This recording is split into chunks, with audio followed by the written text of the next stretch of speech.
2025 সালের এসএসসি ও সমমানের পরীক্ষা চলমান রয়েছে। ইতিমধ্যেই অনেক পরীক্ষা শেষ হয়ে গেছে।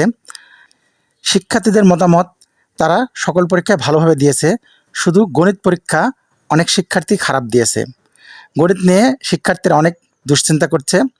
আসলে গণিত নিয়ে দুশ্চিন্তা করার কোনোই কারণ নেই।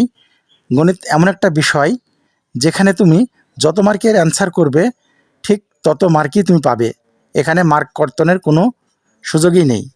তুমি যদি অন্যান্য বিষয়ে সৃজনশীলে 10 মার্কের অ্যান্সার করে আসো, সেখানে তুমি 10-এ 10 পাবে এরকম গ্যারান্টি নাই। কিন্তু গণিতে তুমি যদি 5 মার্ক বা 6 মার্কের অ্যান্সার করে আসো, তাহলে অবশ্যই তুমি পূর্ণ মার্কটি পাবে। গণিত বিষয়ে 2টি ধাপে পরীক্ষা হয়, একটি এমসিকিউ আর একটি লিখিত। লিখিত পরীক্ষার খাতাগুলো আসলে শিক্ষকেরা দেখে। এখানে যদি কোনো শিক্ষার্থী 2-1 মার্ক কম পায়, দেখা যাচ্ছে শিক্ষার্থীর ফেল আসছে, এখানে শিক্ষকেরা অবশ্যই 2-1 মার্ক যোগ করে সেই শিক্ষার্থীকে পাশ করানোর চেষ্টা করানো হয়। সেই শিক্ষার্থীকে 2-1 মার্ক যোগ করে দেওয়া হয়।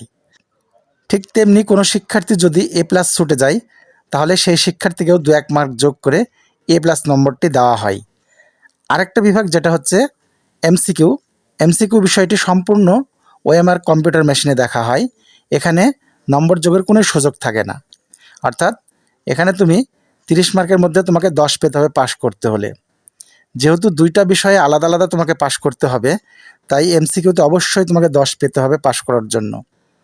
এখানে তুমি যতটা প্রশ্নের সঠিক উত্তর দিবে, ঠিক তত নম্বরই তোমার খাতায় যোগ হবে। এখানে বেশি করে দেওয়ার কোনো কিছুই নেই। আরেকটা বিষয় হচ্ছে, তোমাদের যাদের পরীক্ষায় খারাপ হয়েছে, তোমরা দুশ্চিন্তা করছো A+ নিয়ে।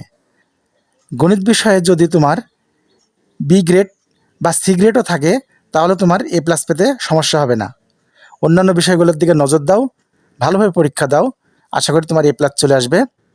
তো প্রিয় শিক্ষার্থী বন্ধুরা, তোমাদের পরীক্ষা ভালো হোক, ফলাফল ভালো হোক, এই প্রত্যাশা করে এখানে শেষ করছি। ধন্যবাদ।